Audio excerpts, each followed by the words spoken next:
Thank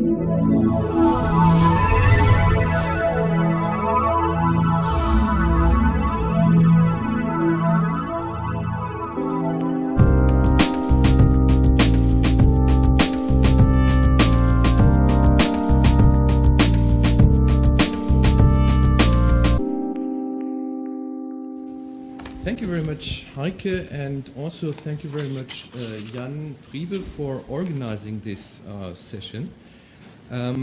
I was asked to contribute to a session on the theory of stagnation, and what of course came to my mind was, well, if I, as a economist, macroeconomist in the post-Keynesian tradition, when I'm thinking about stagnation, the first name which comes to my mind is, of course, Joseph Steindl. There's a personal reason for that. The personal reason is that when I was a graduate student at the University of Bremen and the New School for Social Research, one of my important papers was on Steindl. And there's a second reason. Well, Steindl is one of the founding fathers of what we now call the Kaleckian or post-Kaleckian distribution and growth models. The paper which I'm going to present, I think there are problems with downloading it from the website, so if you want to download it, just go to the Levy Economics Institute website. So if the link or the download is still broken from the conference website, where you can download it from. Doing this paper, I was struggling a bit with the title.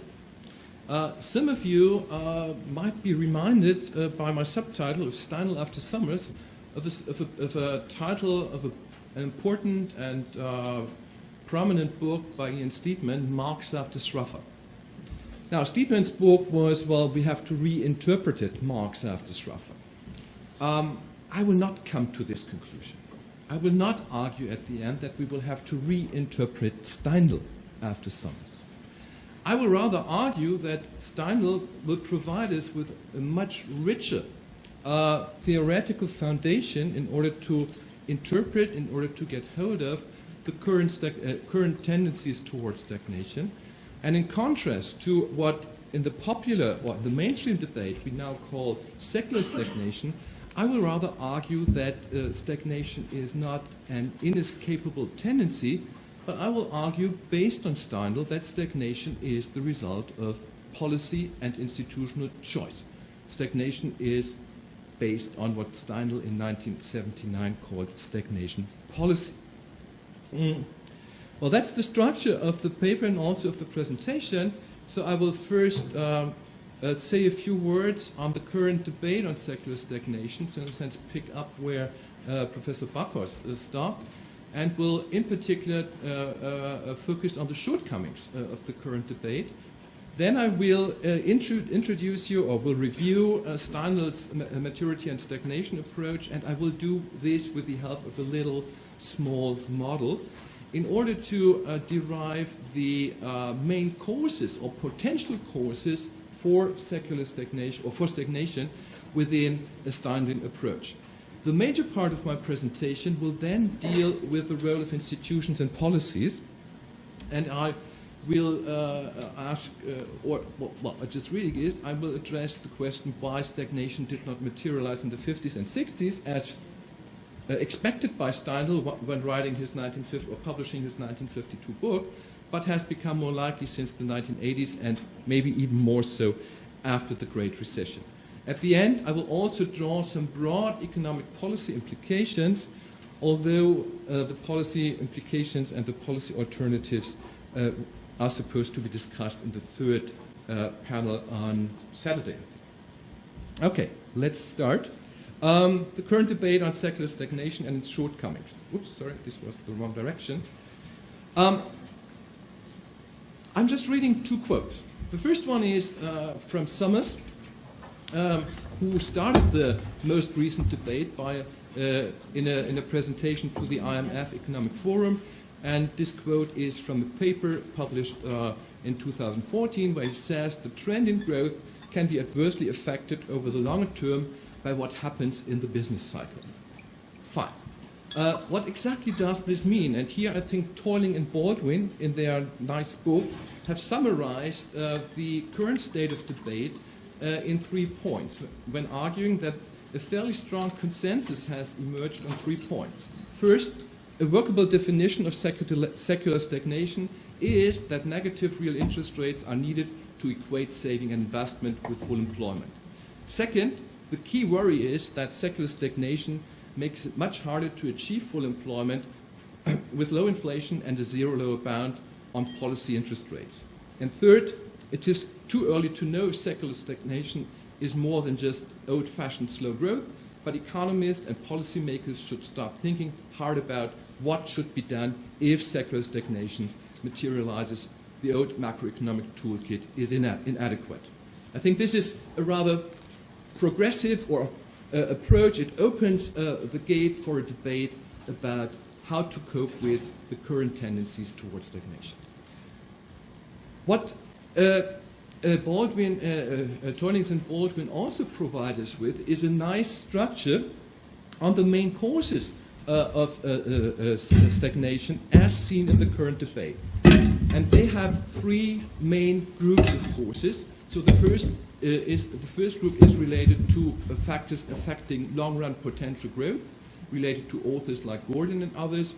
2 main reasons for that: labor supply growth is going down due to demographic change, and there is the question of whether the rate of technological progress has come down. The second type of contributions, the more demand-determined explanations, mainly Summers, Krugman, but also Kuh, argue equilibrium real interest rates are too low, maybe even negative, and cannot be reached by monetary policies due to the zero lower bound. The causes for that are manifold. They are both related to the demand and the supply of loanable funds. From this, the risk of financial instability and bubble growth is derived. And then there is a third group of authors who rather talk about a one-off change in the level of GDP, mainly due to hysteresis effects of persistent unemployment, for example. What are the problems of these approaches? I think there are 3 or 4 types of problems. The first one is, can we really be sure that there is an equilibrium real interest rates which adjust real saving and real investment, at least in principle, in the market for loanable funds? Well, we have had the Cambridge controversies in the theory of capital, questioning a continuously downward sloping capital demand curve in the capital market as soon as we have a more than one good economy. And second, we have the Keynesian approach arguing that it's investment which drives the system, both in the short and in the long run, and that saving is the adjusting variable through income growth, or through redistribution, as in the Kaldorian approach. Second, what about potential growth? Is it really independent of aggregate demand dynamics? We have several arguments arguing just the opposite, that there is at least some sort of endogeneity of potential growth towards actual growth, driven by aggregate demand. Third, what about institutions? What about power relationships? What about financialization? A topic which has been discussed for, well, more or less 10 years by now, with serious implications on long-run growth. And fourth, and Roger Backhaus has talked about this extensively, in the current debate, there is little reference to the history of economic thought. Of course, there is a reference to Hansen's contribution in 1939. But all those heterodox authors, like Hobson, Luxemburg, Sweezy, Keynes, Steindl, Kalecki, Barron and Sweezy, and their modern followers are usually not considered at all. Here I will now try to review one of these authors from whom I believe we can learn a whole lot, namely Joseph Steindl.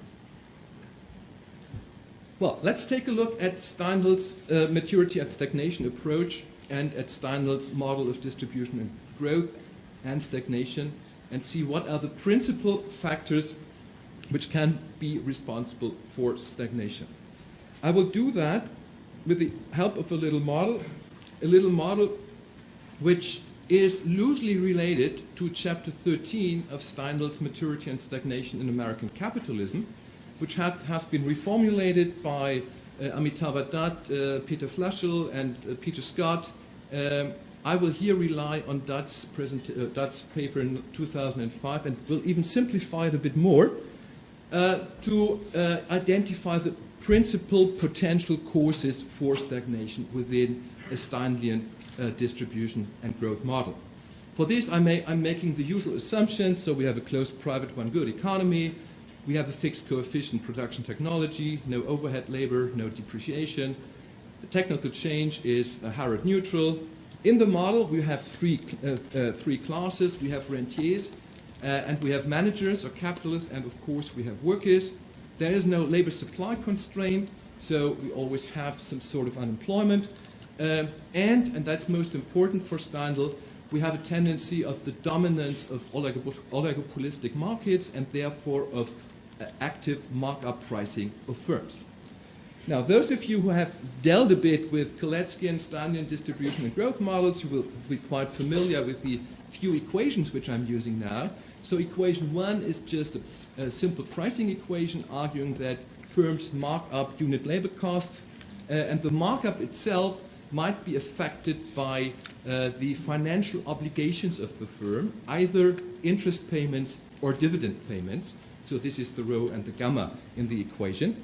The markup determines the profit share uniquely in this simplified model. Equation 3 is then just the definition of the profit rate, which can be decomposed in the profit share, the rate of utilization, and the capital potential output ratio. Equation 4 tells you how the capital stock is financed or funded in the long run. So we have debt held by rentiers, we have equity held by rentiers, and we have equity held by the firm itself, so more or less accumulated retained earnings. Equation 5 is the external finance to capital stock ratio, so it tells you what's the rentier's share in the capital stock, so bonds issued by the firm and equity issued by the firm and held by the rentiers. Equation 6 is the internal finance to capital stock ratio. Equation 7 is tells you that profits are distributed between retained profits and profits paid out to the rentiers. And the rentiers' profits are given by the rate of return on equity and bonds. That's the rho in equation 8. And, of course, the stock of equity and bonds. We have our saving and investment equation. Saving is given by retained earnings, so the pi minus r, plus the savings of the rentiers out of their income. The rate of capital accumulation is given or is determined by alpha, which is animal spirits, or some autonomous trend growth of investment. It's determined by technological progress. That's the omega multiplied by the y hat, which Steindl in his model considers to be exogenous and which he does not explain. It's determined by capacity utilization as a deviation from some target rate of utilization, U0, and it's determined by the internal means of finance of the firm, which is given by the difference between the rate of profit and the rentier's rate of return multiplied by the outside finance to capital ratio.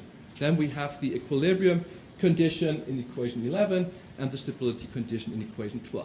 I don't want to bother you more with this model, just summarize the model results in this table, which tells you how the endogenous variables of the model, which are capacity utilization, U, capital accumulation and growth, G, and the rate of profit, R, how these endogenous variables of the model are affected by a change in the parameters and coefficients of the model. So whenever animal spirits go up, you get higher utilization and higher growth. Whenever technological progress and the effect of technological progress on investment go up, you get higher utilization, higher growth. A higher target rate of utilization means lower utilization, lower growth. A higher propensity to save of the rentiers means lower utilization, lower growth, the Keynesian paradox of thrift. A higher profit share means lower utilization, lower growth. We have the Keynes or the Kaleckian paradox of costs. The effects of the rentier's rate of return and the outside finance to capital ratio on utilization and growth depend on whether we are in a debt-led or in a debt-burdened economy. And this, some of you might have seen this in some of my previous presentations, this depends mainly on the rentier's propensity to consume or propensity to save, and the effect of internal means of finance on firms' investment. So we may have, if the effect of internal means of finance on investment is stronger than the rentier's propensity to consume, then we have the normal case, the debt-burdened economy. If the constellation is opposite, we have the puzzling case and the debt-led economy. Steindl mainly seems to assume that we are in the normal case debt-burdened economy. Steindl, in his model, or in his approach, has not endogenized technological progress. So in his book and also in some of his later papers, he has considered technological progress as an exogenous variable in his model. However, reviewing his 1952 book and his introduction to his 1976 book and also in later papers, he considers this to be a drawback. And he argues, well, I should have tried, and that having not done so is one of the major shortcomings of the theoretical model in my book.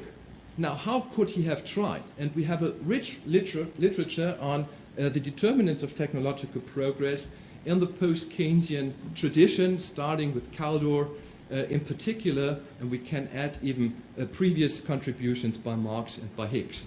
I've tried to summarize this here in equation 16, which tells you that technological progress, captured here by the rate of growth of labor productivity, is determined by some constant, which can be taken to capture basic innovations or learning by doing. It's positively affected by growth, capital accumulation, so that's mainly either Kaldor's technical progress function or Kaldor's Verdon's law. And it may also be affected by a kind of wage push factor, which is the third determinant in the equation, which tells you whenever there's a tendency to squeezing profits, firms will respond by speeding up the introduction of labor-saving technological change. Now, if we include this consideration into our simple model, we get this result. And I have here the graphical presentation. So what you have here is the rate of capital accumulation, is the rate of capital accumulation and the rate of growth, and the rate of productivity growth on the ordinate. And as you see here, any change in parameters which reduces the equilibrium rate of capital accumulation, shifts the curve to the left, also means a lower rate of productivity growth and therefore a lower rate of potential growth for our economy, mainly through the two Kaldor effects, so Kaldor's Verdon's law, or through the technical progress function. If, and since we are talking here about wage-led economies, if the slowdown in growth was triggered by redistribution at the expense of workers, this has also a second-round effect, so to speak, on productivity growth, and the economy will therefore not only move from A to B, but will even move to C. Okay, so that's theory. Let's come to the implications of all that. Now, what are the implications regarding stagnation? You may have stagnation whenever autonomous investment growth falls or when animal spirits fall.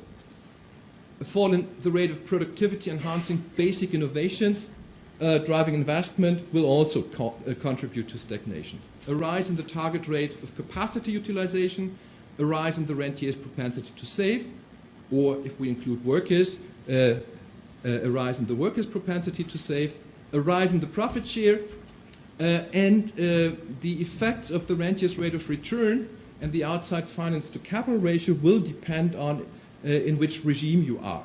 So a rise of these two will contribute to stagnation if we are in the normal case and in the debt-burdened regime. If we are in the opposite regime, then a fall in this rate of return and in the outside finance capital ratio will contribute to stagnation. So these are the theoretical conclusions which we can draw from this Steindlian approach.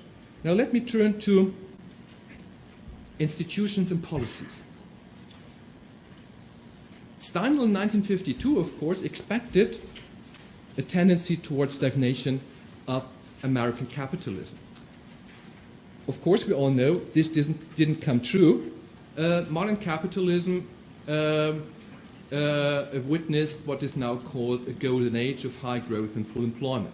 How can we explain that from a Steindlian perspective? And Steindl himself does this in his 1979 paper and in the introduction to his book, or the second edition of his book in 1976. And what he argues is, well, the golden age is caused by an increase in public spending after World War II, financed to a great extent by taxes on profit, by technological competition between East and West spilling over from the public to the private sector, by the post-war tensions which triggered close cooperation between the Western countries, the establishment of Bretton Woods, the Marshall Plan for Western Europe, and so on. And this allowed for an increase in trade and competition, which kept profit margins and therefore profit shares down. And finally, European countries benefited from technological backwardness with respect to the US. This is the famous catching up factor in economic growth. Now, in the model, this would mean these factors either contributed to a rise in alpha, autonomous investment, animal spirits, and a rise in the technological component in the investment function, or it contributed through a fall in the profit share because we have wage-led economies. Steindl adds two further factors in his 76 and 89 papers, in which he argues that improved internal finance conditions for firms, so low indebtedness after the war, and also a lower average propensity to save, mainly through redistribution, but also through the invention or innovation of consumer credit, contributed to this golden age. But this all stopped, as we know, in the 1970s. And what is Steindl's explanation for that? Again, read against the background of his theoretical model. We have the reduction of tensions between the superpowers. We have the fading out of catching up. We have increasing environmental and energy problems, which caused inflation and uncertainty, having a downward impact on investment. We had increased rivalry among capitalist economies, and we had, of course, the collapse of Bretton Woods. All these, again, factors determining the alpha, animal spirits, autonomous investment, and the role of technological progress, or the effect of technological progress. Furthermore, he talks about supposed tendencies towards higher capital productivity and about rising marginal propensities to save in mature economies, which dampened demand and dampened the demand effects on investment. But most importantly, and that's linking up with the title of my presentation and my paper, most importantly for him is the turn towards stagnation policy. And that's the quote. Thus we witness stagnation not as an incomprehensible fate as in the 1930s, but stagnation as policy.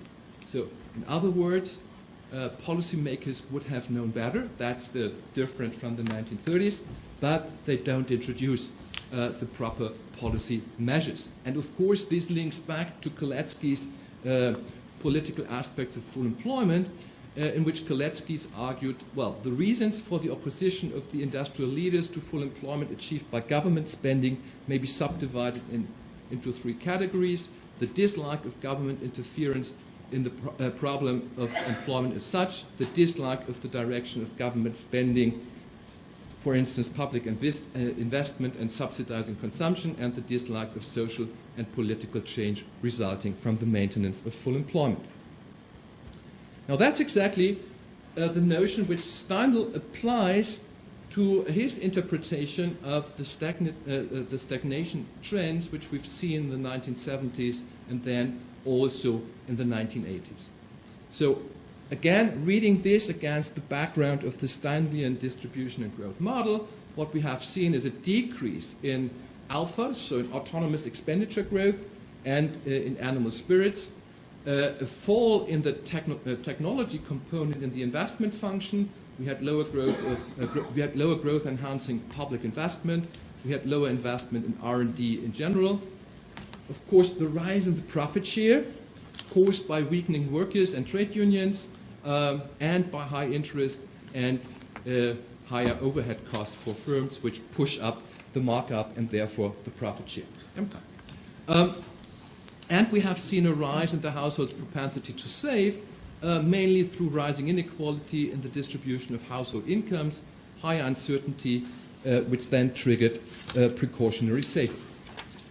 Interestingly, in particular for me, having dealt with issues of financialization for almost 10 years, is that Steindl, together with Amit Bhadduri in 1984 and in a known paper in 1989, already touched upon these tendencies.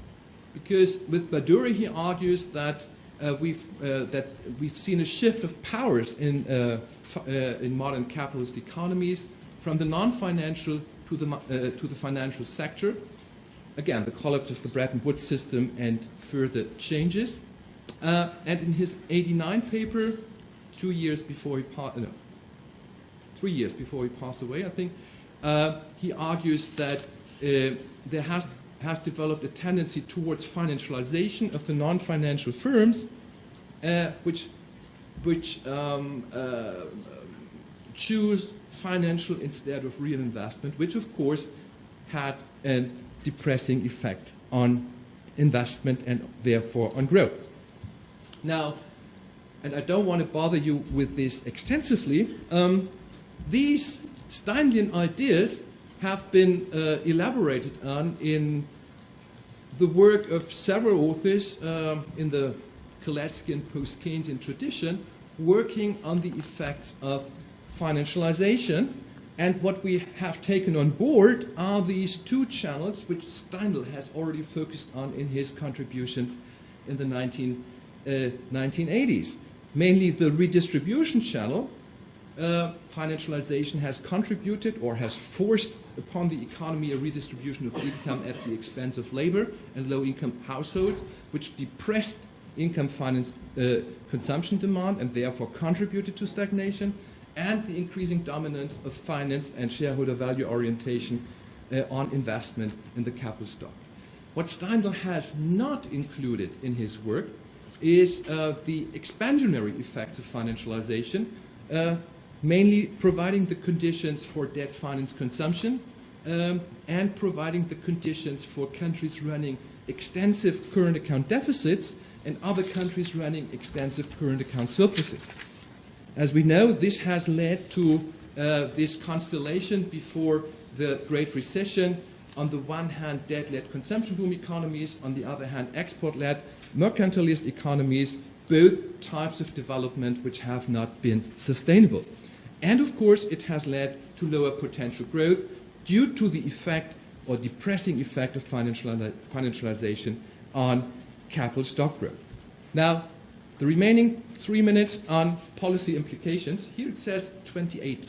May I have 1 more minute? Okay. So what are the implications of the Steindl view? First of all, the main constraint a capitalist economy is facing in the long run is the generation of sustainable demand. Stagnation is thus mainly caused by those factors slowing down sustainable demand, meaning demand growth which is not driven by ever-rising debt-income ratios of any macroeconomic sector. Any lack of sustainable demand growth will feedback negatively on potential or natural growth. Reversing stagnation policies is thus the main objective when it comes to fighting stagnation tendencies in mature, finance-dominated capitalist economies. And that's my last slide. What are the key elements of a Steindlian anti-stagnation policies? First of all, stabilize and raise public autonomous expenditure growth, as well as use discretionary anti-cyclical fiscal policies to stabilize the economy in the cycle. Second, raise growth-enhancing public investment, focusing on infrastructure, technology, education, and R&D expenditures. Third, stabilize and raise the wage share by full employment policies, which improves workers' bargaining power, by low interest rate policies, which reduces overhead costs for firms, and by the re-regulation of the financial sector, reducing the power and income claims of rentiers and shareholders. Fourth, lower the household's propensity to save by means of redistributing income, both pre-tax, a higher wage share, and a more compressed wage structure, and after tax by progressive taxation and social transfers, as well as by removing uncertainty triggering precautionary saving. And fifth, improve international economic policy coordination in order to avoid severe current account imbalances, because we've seen before the crisis this this contributes to instability of modern capitalism. Avoid beggar-thy-neighbor strategies on the one hand and rising indebtedness in foreign currencies on the other hand. This was a bit quick. I hope you got the main arguments. Thank you very much for your attention, and thanks to the chair for being so generous, giving me extra 30 seconds.